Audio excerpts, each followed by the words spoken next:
नमस्कार दोस्तों, आपके माता पिता, गुरुदेव, भगवान और इष्ट देव सभी को मेरा प्रणाम। आज इस वीडियो में हम आपको सत्यनारायण भगवान की संपूर्ण कथा सुनाएंगे। विघ्नहर्ता गणेश जी का नाम लेकर कथा प्रारंभ करते हैं। पहला अध्याय।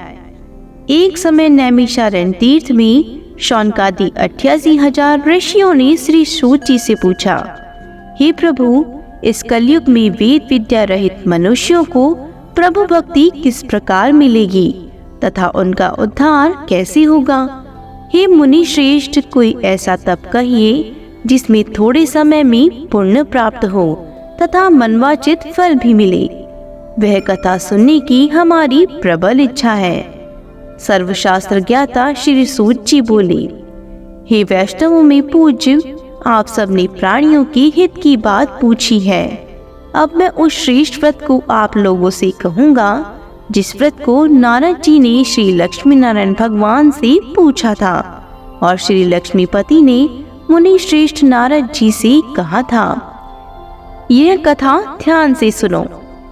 एक समय योगीराज नारद जी दूसरों के हित की इच्छा से अनेक लोकों में घूमते हुए मृत्युलोक में आ पहुँचे। यहाँ अनेक योनियों में जन्मे हुए प्राय सभी मनुष्यों को अपने कर्मों द्वारा अनेक दुखों से पीड़ित देखकर विचार करने लगे कि किस यत्न के करने से निश्चय ही मानवों के दुखों का नाश हो सकेगा। ऐसा मन में सोचकर भगवान नारद विष्णु लोक को गए। वहाँ श्वेत वर्ण और 4 भुजाओं वाले देवों के ईश नारायण का, जिनके हाथों में शंख, चक्र, गदा और पद्म थे तथा वरमाला पहने हुए थे, देखकर स्तुति करने लगे। हे भगवान, आप अत्यंत शक्ति से संपन्न हैं। मन तथा वाणी भी आपको नहीं पा सकती। आपका आदि मध्य अंत नहीं है। निर्गुण स्वरूप सृष्टि के कारण भक्तों के दुखों को नष्ट करने वाली हूँ। आपको मेरा नमस्कार है। नारद जी की इस प्रकार की स्तुति सुनकर विष्णु भगवान बोले, हे मुनि श्रेष्ठ, आपके मन में क्या है? आपका किस काम के लिए आगमन हुआ है? निसंकोच कहो। तब नारद मुनि बोले, मृत्युलोक में सब मनुष्य जो अनेक योनियों में पैदा हुए हैं, अपने अपने कर्मों के द्वारा अनेक प्रकार के दुखों से दुखी हो रहे हैं। हे नाथ, मुझ पर दया रखते हो तो बताइए कि उन मनुष्यों के सब दुख थोड़े ही प्रयत्न से कैसे दूर हो सकते हैं? श्री भगवान जी बोले, हे नारद, मनुष्यों की भलाई के लिए तुमने बहुत अच्छी बात पूछी है। जिस काम के करने से मनुष्य मुंह से छूट जाता है वह मैं कहता हूँ, सुनो। बहुत पुण्य देने वाला स्वर्ग तथा मृत्यु लोक दोनों में दुर्लभ यह उत्तम व्रत है। आज मैं प्रेम वश होकर तुमसे कहता हूँ। श्री सत्यनारायण भगवान का यह व्रत अच्छी तरह विधान पूर्वक संपन्न करके मनुष्य तुरंत ही यहाँ सुख भोग कर मरने पर मोक्ष को प्राप्त होता है। श्री भगवान के वचन सुनकर नारद मुनि बोले कि उस व्रत का क्या फल है, क्या विधान है, किसने यह व्रत किया है और किस दिन यह व्रत करना चाहिए? हे भगवान, मुझसे विस्तार से कहो। भगवान बोले, दुख शोक आदि को दूर करने वाला यह व्रत सब स्थानों पर विजयी करने वाला है। भक्ति और श्रद्धा के साथ किसी भी दिन मनुष्य श्री सत्यनारायण की शाम के समय ब्राह्मणों और बंधुओं के साथ धर्मपरायण होकर पूजा करे। भक्ति भाव से नैवेद्य केले का फल, घी, दूध और गेहूं का चूर्ण सवाया लेवे। गेहूं के अभाव में साठी का चूर्ण, शक्कर अथवा गुड़ ले तथा भक्ति भाव से भगवान को अर्पण करें। बंधु बांधवों सहित ब्राह्मणों को भोजन करावे, पश्चात स्वयं भोजन करे। रात्रि में नृत्य गीत आदि का आयोजन कर श्री सत्यनारायण भगवान का स्मरण करता हुआ समय व्यतीत करें। इस तरह व्रत करने पर मनुष्य की इच्छा निश्चय ही पूरी होती है। विशेषकर कलिकाल में मृत्यु लोक पर यही मोक्ष का सरल उपाय है। इसी के साथ पहला अध्याय संपूर्ण होता है। दूसरा अध्याय। सूची बोली, हे ऋषियों, जिसने पहले समय में इस व्रत को किया है उसका इतिहास कहता हूँ, ध्यान से सुनो। सुंदर काशीपुरी नगरी में एक अत्यंत निर्धन ब्राह्मण रहता था। वह भूख और प्यास से बेचैन हुआ पृथ्वी पर घूमता था। ब्राह्मणों से प्रेम करने वाले श्री भगवान ने ब्राह्मण को दुखी देखकर बूढ़े ब्राह्मण का रूप धारण कर उसके पास जा आदर के साथ पूछा, हे विप्र, तुम नित्य ही दुखी होकर पृथ्वी पर क्यों घूमते हो? हे श्रेष्ठ ब्राह्मण, यह सब मुझसे कहो, मैं सुनना चाहता हूँ। ब्राह्मण बोला, मैं निर्धन ब्राह्मण हूँ, भिक्षा के लिए पृथ्वी पर फिरता हूँ। हे भगवान, यदि आप इससे छुटकारे का उपाय जानते हो तो कृपा कर कहो।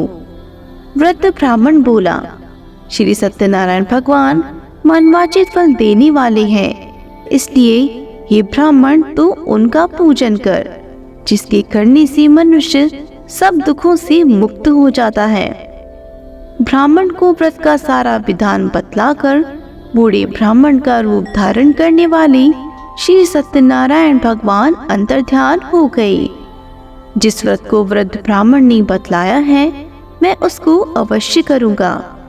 यह निश्चय करने पर उस वृद्ध ब्राह्मण को रात में नींद नहीं आई।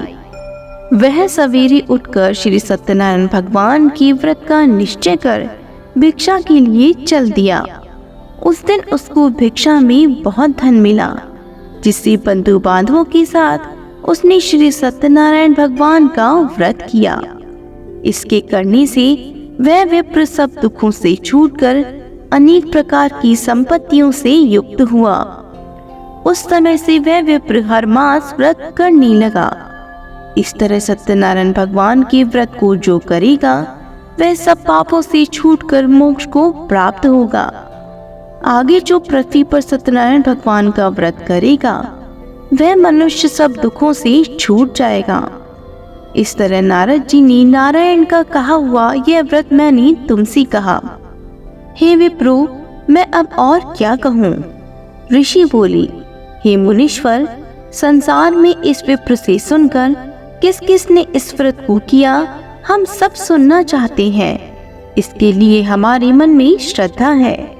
सूत जी बोली, हे मुनियों, जिस जिसने इस व्रत को किया है वह सब सुनो।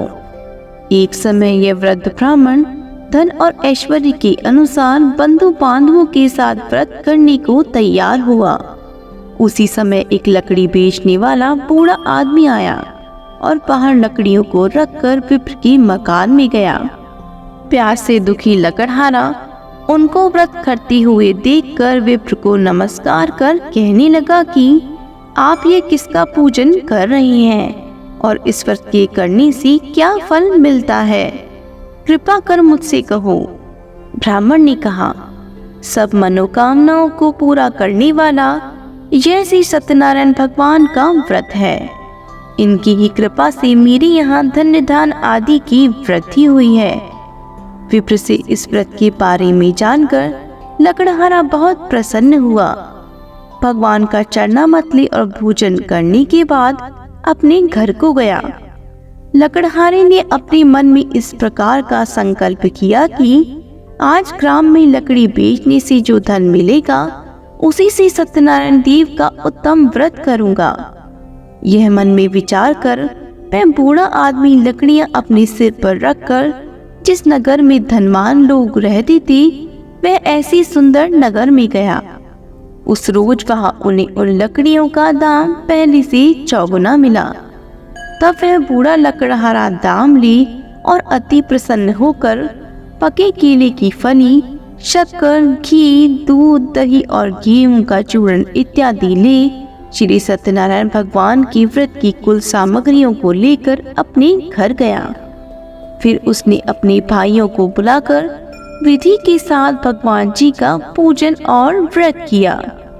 उस व्रत के प्रभाव से वह बूढ़ा लकड़हारा धन, पुत्र आदि से युक्त हुआ और संसार की समस्त सुख भोग कर बैकुंठ को चला गया। इसी के साथ दूसरा अध्याय संपूर्ण होता है। तीसरा अध्याय। सूची बोली, हे श्रेष्ठ मुनियों, अब आगे की कथा कहता हूँ, सुनो। पहले समय में उल्कामुख नाम का एक बुद्धिमान राजा था। वह सत्यवक्ता और जितेंद्रिय था। प्रतिदिन देव स्थानों पर जाता तथा गरीबों को धन देकर उनके कष्ट दूर करता था। उसकी पत्नी कमल के समान मुख वाली और सती साध्वी थी। भद्रशिला नदी के तट पर उन दोनों ने श्री सत्यनारायण भगवान का व्रत किया। उस समय वहाँ एक साधु वैश्य आया। उसके पास व्यापार के लिए बहुत सा धन था। वह नाव को किनारे पर ठहराकर राजा के पास आया और राजा को व्रत करते हुए देखकर विनय के साथ पूछने लगा, हे राजन, भक्ति उचित से आप ये क्या कर रहे हैं? मेरी सुनने की इच्छा है, सो आप मुझे बताइए। राजा बोला, हे साधु, अपने बांधवों के साथ पुत्रादि की प्राप्ति के लिए एक महाशक्तिमान सत्यनारायण भगवान का व्रत व पूजन किया जा रहा है। राजा के वचन सुनकर साधु आदर से बोला, हे राजन, मुझसे इसका सब विधान कहूँ। मैं भी आपकी कथा अनुसार इस व्रत को करूँगा। मेरी भी कोई संतान नहीं है और इससे निश्चय ही होगी। राजा से सब विधान सुन व्यापार से निवृत्त हो वह आनंद के साथ घर गया। साधु ने अपनी पत्नी से संतान देने वाले उस व्रत का समाचार सुनाया और कहा, जब मेरे संतान होगी तब मैं इस व्रत को करूँगा। साधु ने ऐसे वचन अपनी पत्नी लीलावती से कहे। एक दिन उसकी पत्नी लीलावती पति के साथ आनंदित हो सांसारिक धर्म में प्रवृत्त होकर श्री सत्यनारायण भगवान की कृपा से गर्भवती हो गई तथा 10वें महीने में उनके एक सुंदर कन्या का जन्म हुआ। दिनों दिन वह इस प्रकार बढ़ने लगी जैसे शुक्ल पक्ष का चंद्रमा बढ़ता है। कन्या का नाम कलावती रखा गया। तब लीलावती ने मीठे शब्दों में अपने पति से कहा, जो आपने संकल्प किया था कि भगवान का व्रत करूंगा, अब आप उसे करिए। साधु बोला, हे प्रिय, कन्या के विवाह पर व्रत करूंगा। इस प्रकार अपनी पत्नी को आश्वासन दी वह नगर को गया। कलावती पितृगृह में वृद्धि को प्राप्त हो गई। साधु ने जब नगर में सखियों के साथ अपनी पुत्री को देखा तो तुरंत ही दूत को बुलाकर कहा, पुत्री के वास्ते कोई सुयोग वर देख कर लाओ। साधु की आज्ञा पाकर दूत कंचन नगर पहुंचा और वहां पर खोज कर और देखभाल करके लड़की के लिए सुयोग वणिक पुत्र को ले आया। उस सुयोग लड़के को देखकर साधु ने अपने बंधु बांधवों सहित प्रसन्नचित अपनी पुत्री का विवाह उसके साथ कर दिया। किंतु दुर्भाग्य से विवाह के समय भी उस व्रत को करना भूल गया। तब श्री भगवान क्रोधित हो गए और श्राप दिया कि तुझे दारुण दुख प्राप्त होगा। अपने कार्य में कुशल साधु बनिया जमाता सहित नावों को लेकर व्यापार के लिए समुद्र के समीप स्थित रत्नसापुर नगर में गया और वहां दोनों ससुर जमाई चंद्रकेतु राजा के उस नगर में व्यापार करने लगे। एक दिन भगवान सत्यनारायण की माया से प्रेरित कोई चोर राजा का धन चुरा कर भागा जा रहा था, किंतु राजा के दूतों को आता देखकर चोर ने घबराकर भागते हुए राजा के धन को वहीं नाव में चुपचाप रख दिया जहां वो ससुर जमाई ठहरे हुए थे तथा चोर भाग गए। जब दूतों ने उस साधु वैश्य के पास राजा के धन को रखा देखा तो दोनों को बांधकर ले गए और प्रसन्नता से दौड़ते हुए राजा के समीप जाकर बोले, ये दो चोर पकड़ कर लाए हैं, देखकर आज्ञा दे। तब राजा की आज्ञा से उनको कठिन कारावास में डाल दिया तथा उनका धन छीन लिया। सत्यनारायण भगवान के श्राप के द्वारा उनकी पत्नी भी घर पर बहुत दुखी हुई और घर पर जो धन रखा था चोर चुरा कर ले गई। शारीरिक व मानसिक पीड़ा तथा भूख प्यास से अति दुखित होकर अन्न की चिंता में कलावती एक ब्राह्मण के घर गई। वहां उसने सत्यनारायण भगवान का व्रत होते देखा। फिर कथा सुनी और प्रसाद ग्रहण कर रात को घर आई। माता ने कलावती से कहा, हे पुत्री, अब तक कहाँ रही, वह तेरे मन में क्या है? कलावती बोली, हे माता, मैंने एक ब्राह्मण के घर श्री सत्यनारायण भगवान का व्रत देखा। कन्या के वचन सुनकर लीलावती भगवान के पूजन की तैयारी करने लगी। लीलावती ने परिवार और बंधुओं सहित श्री सत्यनारायण भगवान का पूजन किया और वर मांगा कि मेरे पति और दामाद शीघ्र आ जावे। साथ ही प्रार्थना की कि हम सब का अपराध क्षमा करो। सत्यनारायण भगवान इस व्रत से संतुष्ट हो गए और राजा चंद्रकेतु को स्वप्न में दर्शन देकर कहा, हे राजन, दोनों वैश्य को प्रातः ही छोड़ दो और उनका सब धन जो तुमने ग्रहण किया है दे दो, नहीं तो मैं तेरा धन, राज्य, पुत्र आदि नष्ट कर दूंगा। राजा से ऐसे वचन कहकर भगवान अंतर्ध्यान हो गए। प्रातःकाल राजा चंद्रकेतु ने सभा में अपना स्वप्न सुनाया। फिर दोनों वणिक पुत्रों को कैद से मुक्त कर सभा में बुलाया।